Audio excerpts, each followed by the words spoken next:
If I'm claiming, hey, this is good and you ought to do it, this is true, you ought to know it, this is beautiful and you ought to seek it, all I'm doing is playing a power game.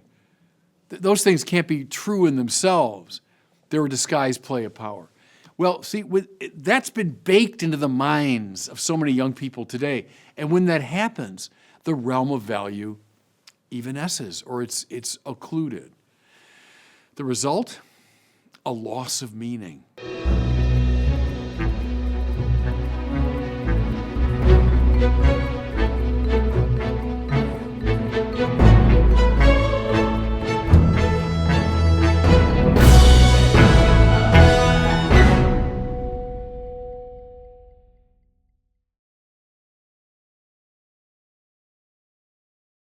I had the great good fortune last week of sitting down for a Zoom conversation with three very interesting gentlemen. One was Jordan Peterson, second was Jonathan Pageau, and the third was John Vervaeke. I'm sure you all know Jordan Peterson, one of the most influential figures on the cultural scene today. Jonathan Pageau is a very interesting man. He's an artist in the Christian Orthodox tradition. And then John Vervaeke is a professor of cognitive psychology at the University of Toronto. And all three have a very strong social media presence. And all four of us are very interested in this question of meaning and the crisis of meaning, especially among young people. So we had a good 2-hour conversation about it. But Peterson began by asking each of us just to give our understanding or our definition of meaning, and then more specifically of religious meaning. So when my turn came, I said, well, I think to have a meaningful life is to be in some kind of purposive relationship to values. And to have a religiously meaningful life is to be in a purposive relationship to the highest value or the supreme good. Now, what did I mean by this language? Well, I go back to Dietrich von Hildebrand, the great Catholic philosopher of the 20th century. He talked about the intuition of objective values. These values that go beyond the merely subjectively satisfying. So we know what that means when we like something subjectively. But the objectively valuable isn't just a matter of pleasing one's subjectivity. The objectively valuable seizes us. It invades us. It rearranges our subjectivity. It demands attention. So there are values, Hildebrand would say, in the epistemic order, that is to say, truths. There are values in the moral order, so we see the great goods on display in the lives of the saints. There are values in the aesthetic order, so we notice the beautiful. A meaningful life is one that is awakened to these values and ordered to them, that we seek them, we seek to integrate them, and in some cases, for example, the artistic case, to create them. In the moral case, to imitate the great saints and become ourselves subjects of moral goodness. Okay, by the summum bonum, or the supreme value, I mean that unconditioned form of the good, the true, and the beautiful that stands behind and shines through all the more limited forms of objective value. I made reference in the conversation to Plato. Plato knew all about these values, but he also said there's the form of the good. He compared it to the sun by whose light we see all things. So the form of the good, the unconditioned good, the good in itself, that's the goal of the highest striving of the mind and the heart.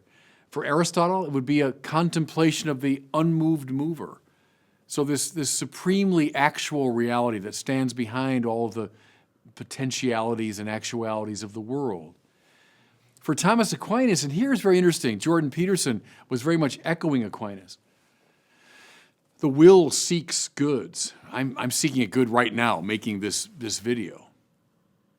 But that particular act of the will nests in a still higher value or set of values. I'm doing this video because I want to evangelize, etc. And then that desire nests in a still higher good or purpose. I want to evangelize because that's the command of the Lord.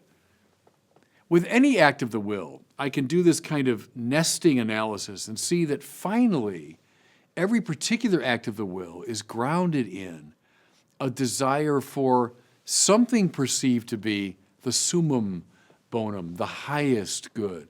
It's why Teilhard de Chardin said we wouldn't get out of bed in the morning unless implicitly we believed in God. He's making the same point.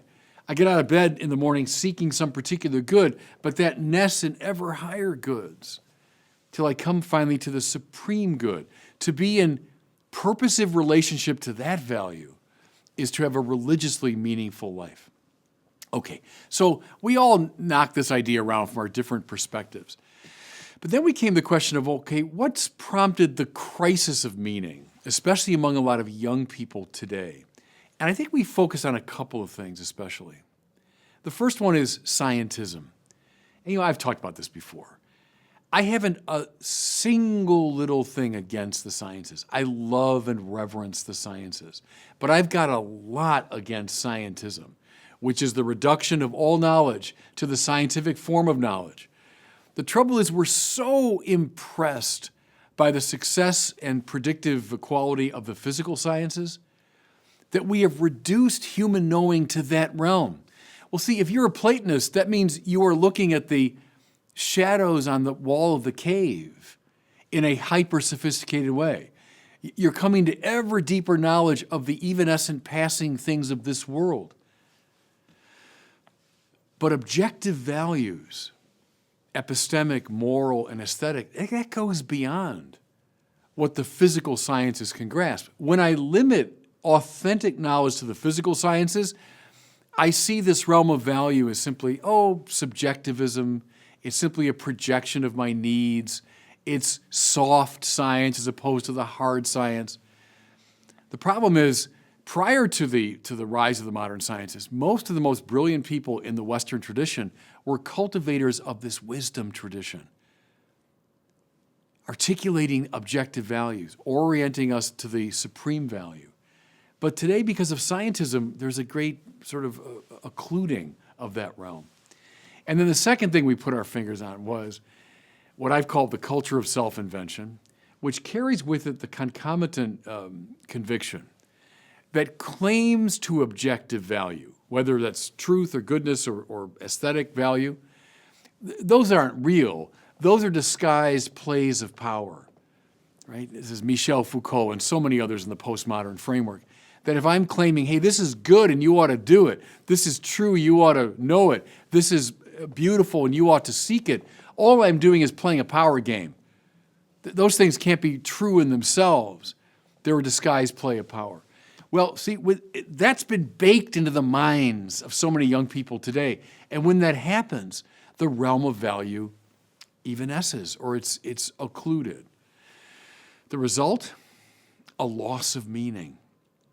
Yeah, knowledge given by the physical sciences, sure, we have a lot of that. Affirmation of our subjectivity, we got tons of that. But we're losing a sense of objective value and a purposive orientation to that value. Okay, what's the solution? I said, look, speaking as a Catholic bishop out of the Catholic tradition, we need great Catholic scholars who reverence this wisdom tradition, that know it, that know these figures going back to Augustine and Thomas Aquinas and Dante and coming up through the great figures today, that know and love that tradition, can teach it effectively. We need to be sure great Catholic artists, and here, Jonathan Pageau was interesting to talk to, a guy who is a carver and a painter in the iconic tradition. We need great Catholic artists who reverence the objective aesthetic values, that know the Catholic aesthetic tradition, stretching up from ancient times through, Michelangelo and everybody else up to the present day. And then finally, I suggested, we need great Catholic saints. We need people who embody these great moral values. They don't just talk about them, they embody them, they live them. These figures will be the mentors and the wisdom figures who can draw young people back into a sense of a meaningful life. That's the best way to address this crisis of meaning. Thanks so much for watching. If you enjoyed this video, I invite you to share it and to subscribe to my YouTube channel.